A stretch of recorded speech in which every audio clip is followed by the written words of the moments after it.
कुरमुरिया आउ कुड़कुड़िया चा सहित हो बा भात डाली सहित खाइबापी एते बढ़िया लगे जे आपण जदि थरे चाखिबे बारंबार निश्चय बनाइबा इच्छा करेंगे। बहुत ही टेस्टी। नमस्कार, आपण को काकुलिस क्वेश्चन को बहुत बहुत स्वागत। तेबे चलतु स्टार्ट करिबा रेसिपी। फूलकोबीर ए स्नैक्स टी को बनैबा पई एठी देखंतु दर्शक बंधु मो गोटे मीडियम साइज रो फूलकोबीटे नैछि। तो देखंतु प्रथमे फूलकोबीर पाखुड़ा गुड़ी को आम अलग अलग करदबा। तापरे गोटे छुरी बा पनिकी रे फूलकोबी को एकदम छोट छोट करी काटिकी नहीं जिबा। आपण एठी देखिकी जानि पाउथुबे एठी मु फूलकोबी को पूरा छोट छोट खंड रे काटिकी नहीं जाइछि। तेबे दर्शक बंधु आपण माने ए वीडियोटी को केउ जगह देखुचंती निश्चय मते कमेंट रे जणेबे, जा फल रे मु आपण को धन्यवाद दे परिबी। तो देखंतु फूलकोबी को काटि नेला परे एठी मु गोटे मीडियम साइज रो आलूटे नैछि। आलूर प्रथमे आमे चोपा छड़े दबा। तापरे याकू एमिति लंबा लंबा स्लाइस रे काटिकी पुणी ताकू छोट छोट करी काटिकी नहीं जिबा। एठी आपण देखिकी जानि पारथुबे आलू एठी पूरा पूरी ऑप्शनल अछि। आपण को जदी पसंद ताहले पकेबे, नहले तो आपण याकू स्किप कर जे परिबे। तो देखंतु आलू को मथे मु काटि नेली। एबे आमे गोटे बड़ मिक्सिंग बाउलटे नहीं जिबा। एठी देखंतु मिक्सिंग बाउल रे मु 5 चम्मच बेसन दे देइछि। फूलकोबीर परिमाण को देखिकी आपण बेसन रो परिमाण को कम किंबा बेसी करि परिबे। तो देखंतु ता सहित गोटे चम्मच आमे इथिरे चाउଳ चूना दे दबा। आ स्वाद अनुसार लूण मध्य दे दबा। अल्प टिके चाउଳ चूना निश्चय पकांतु, टेस्ट बहुत ही बढ़िया आसीबो आ एकदम कुड़कुड़िया बनिबो। तो देखंतु एबे आमे एथिरे गोटे सीक्रेट इंग्रेडिएंट पकेबा, जहा फल यार फ्लेवरटा बहुत ही बढ़िया आसीबो। एठी मु 10 रु 12 कोला रसुण, छोट खंडे अदा आ 4 रु 5टा कंचा लंका को छेचिकी देइछि। एथिरे छेचा रसुण अदा कंचा लंका निश्चय पकांतु, फ्लेवर बहुत बढ़िया आसीबो। तो देखंतु एबे आमे इथिरे कटा हितबा फूलकोबी आ आलू दे दबा। फूलकोबी आलू को मु भलो भाबरे धोई नेइथिली। तो देखंतु दर्शक बंधु ए सब को मु भलो भाबरे गोळे नेली। एबे आमे इथिरे 2टी मीडियम साइज रो कटा पियाज पकेबा। पियाज को मु एमती लंबा लंबा स्लाइस रे काटिकी पुणी मझिरु फाळ कर देइछि। ता सहित इथिरे बढ़िया बास्ना आनिया पई किछि कटा धनिया पत्र आ हल्का राग आनिया पई इथिरे चिली फ्लेक्स पकेबा। चिली फ्लेक्स जदि नाही ताले आपण स्किप कर जिवे। कंचा लंकार परिमाण टिके अधिक दे देबे। तो देखंतु एबे आमे इथिरे अल्प अल्प पानी दे दबा आ ए सब को बढ़िया भाबरे गोळे नबा।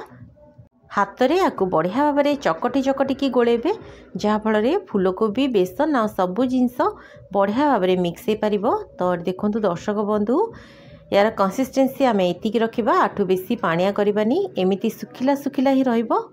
कारण ए मिक्सचर टी को जेते बेले आमे किछि समय रेस्ट रखिबा एटा आउ टिके पानी छाड़िबो। तो एठी आपण देखि पड़तबे यार कंसिस्टेंसी एमिति ही रखिबे, हाथ रे जेमिति धरिले एटा धरि ही जाउतबो। तो देखंतु एबे आमे इथिरे 2 पिंच खाइबा सोडा पकेबा।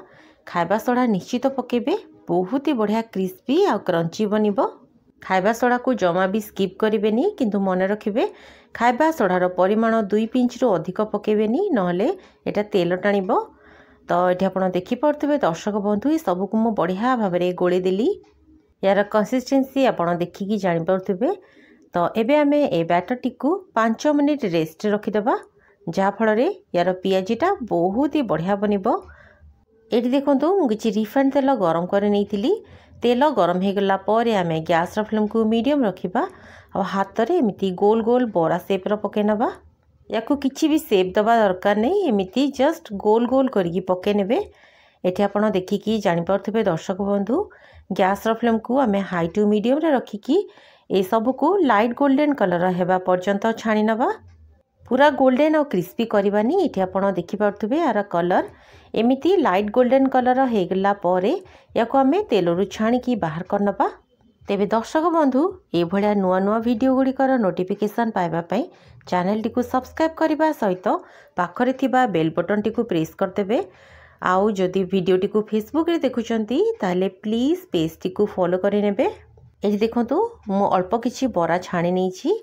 एबे आमे याकू गोटे प्लेट ऊपर रखि दबा आ गोटे गिना साहाय्य हल्का भाबरे याकू प्रेस करबा। एठी आपण देखिकी जानि पारथुबे जेहेतु आमे याकू अधा छाणीतिले या भितरटा आपण देखि पारथुबे अधा कंचा अछि। एटा एमिति ही रहबा दरकार। तो ये आप देखिपे सबुतक बरा गुड़ी को मु गिनारे एमती प्रेस कर नहीं। एबे चलतु कड़े आमे पुणी थरे ये बरा गुड़ी को पकेबा। बरा तो नुह एबे एटा हे गला फूलकोबी पियाजी। तो ये आप देखी पारे गैस फ्लेम को आमे हाई टू मीडियम रे रखिबा। आ हाई टू मीडियम फ्लेम रे ए पियाजी गुड़ी को बढ़िया गोल्डन कलर करके छाणिबा। फूलकोबी ए पियाजी टी को जिते बेले आमे डबल फ्राए करदबा एटा एकदम क्रिस्पी बनी जिवो आ बहुत समय जाए एमिति क्रिस्पी ही रहिबो। आउ एथिरे आमे जो हल्का चाउल चूना मिक्स करथिले सेथिपे यार टेक्सचरटा बहुत ही बढ़िया क्रिस्पी और टेस्टी बनिबो। ए रेसिपीटी को आपण थरे निश्चय बनातु, देखिबे बहुत ही बढ़िया बनिबो। तो ये आप देखी पारे दर्शक बंधु पियाजी गुड़ी को बढ़िया गोल्डन और क्रिस्पी है पर्यंत छाणिकी बाहर करदेली। ये आप पियाजीर कलर देखिकी जानीपे आठु बेसी डार्क करेंगे ना खावाई पितुड़िया लगे। तेबे चलतु पियाजी गुड़िक केमती बनी मुझे पाखर देखा। ये देखो दर्शक बंधु फूलकोबीर पियाजी गुड़िक उपरू एकदम कुड़कुड़िया और क्रिस्पी आ भितरू एकदम सॉफ्ट। सॉस चटनी किंबा घुगुनी सहित लगे खातु भारी बढ़िया लगिबो। धन्यवाद।